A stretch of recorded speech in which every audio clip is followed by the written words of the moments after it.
Warahmatullahi wabarakatuh.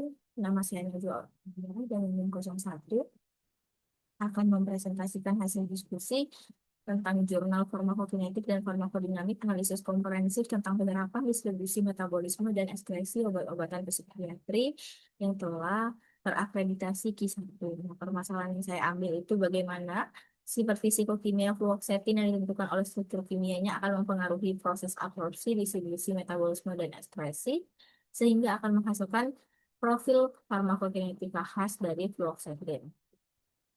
Baik, jadi secara struktur, fluoksetin ini merupakan senyawa yang tersusun atas dua cincin aromatik yang menjadi bagian utama rangka molekulnya. Nah, salah satu cincin tersebut tersubstitusi gugus trifluorometil ya, yang berada sistem aromatik ini membentuk bagian hidrofobik molekul. Nah, kedua cincin aromatik tersebut akan berhubungan langsung dengan gugus etar dan rantai samping alifatik yang berakhir pada gugus amina sekunder. Nah, pada rantai samping tersebut terdapat satu pusat kiral sehingga fluoksetin hadir sebagai campuran resemik yang terdiri dari dua enantiomer, yaitu R dan S, sebagaimana yang disebutkan dalam jurnal yang perbedaan konfigurasi spesial kedua enantiomer inilah yang akan dilaporkan memiliki perbedaan potensi aktivitas. Dalam jurnal, fluoksetin dapat dipahami sebagai molekul aromatik tersubstitusi yang mengandung gugus amina dan memiliki satu pusat sterogenik.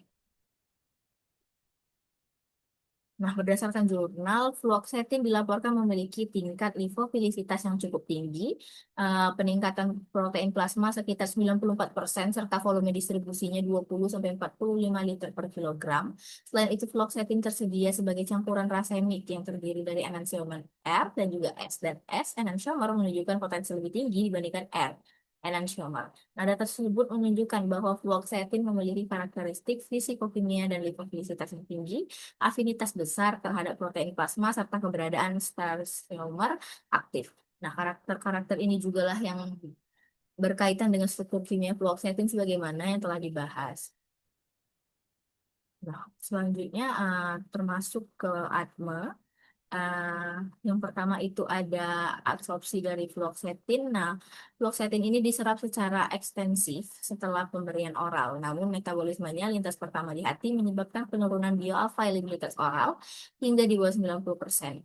Karakter lipofilisitas yang tinggi, sebagaimana disebutkan dalam jurnal, akan mendukung kemampuannya melewati membran biologis. Meskipun mengalami metabolisme lintas pertama, absorpsinya pun bakal tetap efektif. Nah, selanjutnya adalah distribusi fluoxetine. Nah, dia memiliki volume distribusi yang besar, yaitu sekitar 14 sampai 100 liter per kilogram, dan dalam laporan lain bisa sampai 20 sampai 42 liter per kilogram. Nah, nilai ini menunjukkan akumulasi substansial di jaringan. Bahkan fluoxetine dilaporkan memiliki volume distribusi tertinggi dibandingkan SSRI lainnya.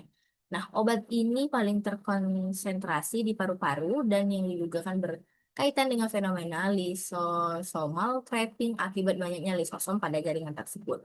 Nah, rasio berkonsentrasi fluoxetine di otak terhadap bagian tubuh lainnya pada pasien adalah 2,6 banding 1. Namun dibandingkan SSRI lainnya, akumulasi di otak relatif lebih rendah, yaitu fluoxetine menunjukkan peningkatan protein plasma yang tinggi sekitar 94% yang urut berkontribusi pada distribusinya yang luas.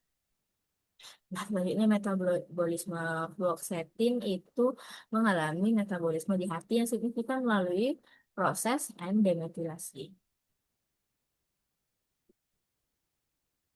yang menghasilkan metabolit aktif norfluoxetine. Metabolisme ini melibatkan beberapa enzim seperti sitokrom P450, terutama CYP2D6, CYP2C9, CYP2C19, dan CYP3A4. Nah, karena fluoxetine merupakan campuran resemik yang proses metabolismenya menunjukkan perbedaan antara enantiomer, norfluoxetine ini akan memiliki potensi penghambat reuptake serotonin sehingga 20 kali lebih besar dibandingkan R-norfluoxetine. Selain itu, fluoxetine dan norfluoxetine dapat menghambat CYP2D6 sehingga berpotensi mempengaruhi metabolisme obat yang lainnya. Nah, selanjutnya ada ekskresi dari fluoxetin, yaitu eliminasi terutama terjadi setelah proses metabolisme di hati. Jalur utama ekskresi adalah melalui urin. Berdasarkan jurnal, sekitar 22,5% fluoxetin diekspresikan dalam bentuk tidak berubah, sedangkan 10% dieliminasi sebagai non-fluoxetin. Nah, fluoxetin akan memiliki waktu varu sekitar 1 sampai 4 hari, sedangkan norfluoxetine memiliki waktu varu lebih panjang, yaitu 7 sampai 15 hari. Waktu varu yang panjang inilah akan menyebabkan eliminasi berlangsung lambat dan berkontribusi terhadap akumulasi obat selama terapi jangka panjang. Nah, jadi berdasarkan jurnal utama, struktur fluoxetine ini terdiri dari dua cincin aromatik, industri fluorometil amino sekunder dan pusat viral yang menentukan sifat limfofilisitas yang tinggi, ikatan protein yang besar, serta volume distribusi yang luas.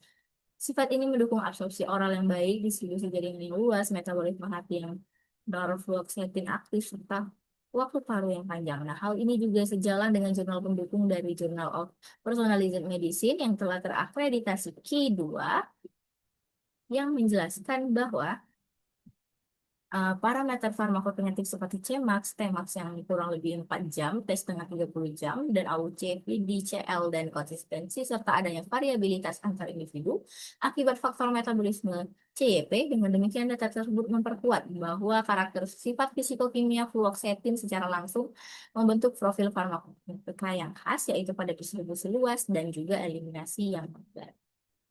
Baik, sekian terima kasih. Assalamualaikum warahmatullahi wabarakatuh.